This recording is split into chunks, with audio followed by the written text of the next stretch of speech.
Ново зголемување на минималната плата на 13.000 денари, за кое се преговара да стартува од јули, би предизвикало големи проблеми кај компаниите, особено кај малите и кај трудоинтензивните дејности, а од друга страна нема воопшто да има ефект врз пораст на другите плати во земјава, од причина што станува збор за маргинална сума, која нема да донесе подобар животен стандард, предупредуваат експертите. Според Горан Рафајловски, оваа минимална плата ќе треба да ја даваат микро, малите и средни фирми, а во земјава вели веќе 5 години не се прави ништо за да се подобри климата за нивно работење, па прашање е од каде ќе најдат пари за овие дополнителни трошоци. Предизвика на повеќе нивоа проблеми.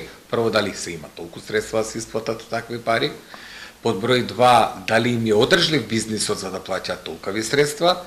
А под број 3, јас мислам дека нема потреба владата да брза да подигнува такви прагови во овој момент, од проста причина што толку е намален бројот на луѓе во Република Македонија да самите компании sejedno мора да дадат повисока плата за да привлечат било каков работник во рамките на својата компанија.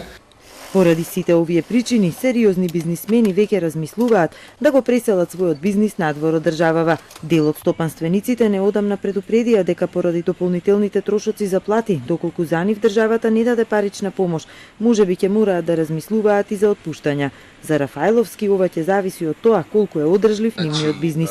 За да отпуштите од работа, треба да го затворите бизнисот. Значи, ако ви е дојдено до тому да 1000 денари повработен или 50.000 или 100.000 во текот на месецот ви влијаат на бизнисот, тогаш дефинитивно ќе го затворите бизнисот. Значи, не правиме овдека муабет за параметар на помала добивка нечија, туку правиме муабет за параметар на одржливост и неодржливост на бизнисот. Минималецот кој со закон мора да биде исплатен во моментов е 12.507 денари.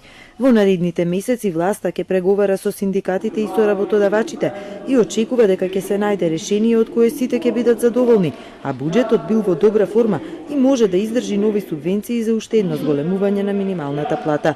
Работодавачите пак се на став дека нашите работници не се доволно продуктивни, а зголемувањето на минималната според нив може да делува дестимулативно врз оние другите со нешто повисоки плати. Инаку владата се обврза дека до крајот на својот мандат треба да ја зголеми минималната плата до 16.000 денари.